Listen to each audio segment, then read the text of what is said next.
Hi hello friends, welcome back to Media Talks. நான் உங்கள் Mounika. My god, இன்றைக்கி episode ரொம்ப கஷ்டமாக இருந்துச்சு. ஸோ விஜயை அரெஸ்ட் பண்ணிட்டா. ஸோ நம்ம லாஸ்ட் டைம் இது பண்ணுவாங்க இல்லையா, ஸோ அந்த மாதிரி வந்து பார்க்குற மாதிரி தான் வச்சுருப்பாங்கன்னு பார்த்தா போலீஸ் ஸ்டேஷனே காமிக்கல, உள்ள ஜெயிலில் வந்து ரிமாண்ட் பண்ணி வச்சுருக்காங்க. ஸோ அதை பார்க்கும்போதே அவ்வளோ கஷ்டமாக இருக்குது. அதை கேட்கும் போதே அவ்வளோ கஷ்டமாக இருக்குன்னு. நேற்றுக்கு நம்ம விஜய் வந்து பார்த்திங்கன்னா அதாவது போலீஸ் ஜீப்பில் ஏறும்போதே பார்க்கும்போது அவ்வளோ கஷ்டமாக இருந்தது. ஸோ கண்டிப்பாக எப்படியும் நம்ம காவேரி வெளில எடுத்துருவாங்கன்னு பார்த்தா மீட் பண்ணவே அலோவ் பண்ண மாட்டுறாங்க.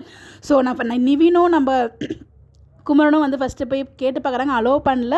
அப்புறம் தாத்தாவும் பாட்டியுமே இன்றைக்கி ரொம்ப நாள் கழிச்சு பாட்டியுமே வந்து காமிச்சிருக்காங்க. ஸோ பாட்டி 2 பேருமே போயிட்டு கேட்குறாங்க. ஸோ கூட லாயருமே இருக்காங்க. ஸோ வந்து சூப்பரிண்டென்ட்க்கு வந்து பார்த்திங்கன்னா லெட்டர் எழுதி கொடுத்தா தான் அலோவ் பண்ணுவேன் அப்படிங்கிற மாதிரி சொல்லிடுறாங்க. ஸோ அதுக்கு வந்து நம்ம லாயர் வந்து மெனக்கிடுறாங்க. ஸோ அது ஒரு பக்கம் இருக்கும்போது அந்த கேப்பில் நம்ம காவேரியுமே வராங்க. ஸோ பாட்டியுமே வந்து காவேரி இந்த என் பேரன் பர கஷ்டத்துக்கு எல்லாத்துக்குமே நீ தான் காரணம் அப்படிங்கிற மாதிரி வந்து காவேரி வந்து ஒரு நம்ம ஆசையாக வளர்த்த பேரை வந்து இந்த மாதிரி இருக்காரே பார்க்க முடியலையே அப்படிங்கிற ஒரு கோவத்தில் கூடவும் இல்லாமல் அம்மா வீட்டில் போய் இருக்காங்களே அது வந்து சொல்ல தெரியாமல் வந்து அது கோவமாக வந்து காவேரிட்ட வெளிப்படுத்தினாங்களே தவிர ஸோ பாட்டிமே எந்த தப்புமே கிடையாது என்னை பொறுத்த வரைக்கும், என்னோட பாயிண்ட் ஆஃப் வியூவில். ஸோ காவேரிமே இந்த இடத்துல வந்து ஃபீல் பண்ணுறாங்க, எல்லாமே ஏன் தப்பு தான் பாட்டி, என்னால் தான் இப்போ வந்து இந்த நிலைமையில் இருக்காரு அப்படின்னு சொல்லிட்டு எனக்கு கல்யாணம் பண்ணதே தப்பு அப்படின்ற மாதிரி அவங்களுமே ஃபீல் பண்ணி எழுதாங்க. இன்றைக்கி காவேரி பார்க்கும்போது ரொம்ப கஷ்டமாக இருந்துச்சு.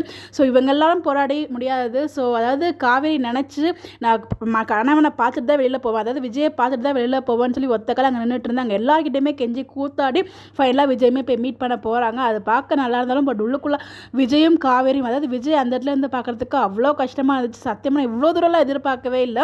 ஸோ காமிக்காமல் நம்ம விஜயோட ட்ராக் இல்லாமல் சொல்ல வந்து இருக்கிற மாதிரி மீட் பண்ண விடாத மாதிரி அந்த மாதிரிலாம் இருக்கும்னு எதிர்பார்க்கவே இல்லை. ஸோ போலீஸ் அரெஸ்ட் பண்ணால் கண்டிப்பாக மீட் பண்ணுவாங்க, ஸோ நார்மலாக ஒரு ட்ராக் மூவ் பண்ணுவாங்கன்னு பார்த்தா இவ்வளோ கஷ்டமாக இருந்துச்சு அதை பார்க்கும்போதே. ஸோ அதுக்கான ரீசனுமே வந்து வக்கீல் சொல்லியிருப்பாங்க. ஸோ வந்து விஜய் வந்து ஒளிஞ்சிருந்தது. அதுக்கப்புறம் வந்து பார்த்திங்கன்னா விஜய் வெளியில் இருந்தாருன்னா கண்டிப்பாக வந்து பசுபதிக்கும் அவங்க வெண்ணிலா மாமாக்கும் வந்து பிரச்சனை, உயிருக்கு ஆபத்து அப்படிங்கிற மாதிரிலாம் கம்ப்ளைண்ட் கொடுத்துருப்பாங்க போல். ஸோ அதனால தான் வந்து விஜய் வெளில விடாமல், ஸோ அது ஒரு ரீசன். ப்ளஸ் இவங்க போலீஸை வந்து ஏமாற்றிட்டு தலைமறைவாக இருந்தார் இல்லையா, அதுவும் ஒரு ரீசன் தான். ஸோ இமீடியட்டாக வந்து அவங்களை வந்து ரிமாண்ட் பண்ணி போட்டதுக்கு. ஸோ கண்டிப்பாக கோர்ட் சீனுமே அப்கமிங் வரும், அதை பற்றி நம்ம டிஸ்கஸ் பண்ணோம். பட் அதான் இன்னைக்கு எபிசோட் ரொம்ப கஷ்டமாக இருந்துச்சு.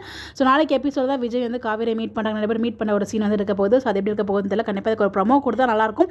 பாப்போம் இன்னைக்கு ப்ரொமோ வருதா என்ன அப்படின்னு சொல்லிட்டு. ஸோ ஸ்டார்டிங்கில் ஒரு 4 மினிட்ஸ் வந்து ஃபியூ மினிட்ஸ் வந்து பார்த்திங்கன்னா நேற்றுக்கு ப்ரிவியூ வந்து காமிச்சிருந்தாங்க. ஸோ அதுக்கப்புறம் தான் இன்றைக்கி எபிசோடுமே ஸ்டார்ட் பண்ணாங்க. இன்றைக்கி எபிசோட் எனக்கு ஓரளவே ரொம்ப கஷ்டமாக இருந்துச்சு. ஸோ நீங்கள் பார்த்தீங்களா, உங்களுக்கு எப்படி இருந்துச்சு, நீங்கள் எப்படி ஃபீல் பண்ணீங்கன்னு உங்களோட பாயிண்ட் ஆஃப் வியூ மறக்காமல் கமெண்ட்டில் ஷேர் பண்ணுங்கள். இந்த மாதிரி எப்படி தெரிஞ்சுக்கோ நம்மளோட சேனலை ஃபாலோ பண்ணிக்கோங்க. பை.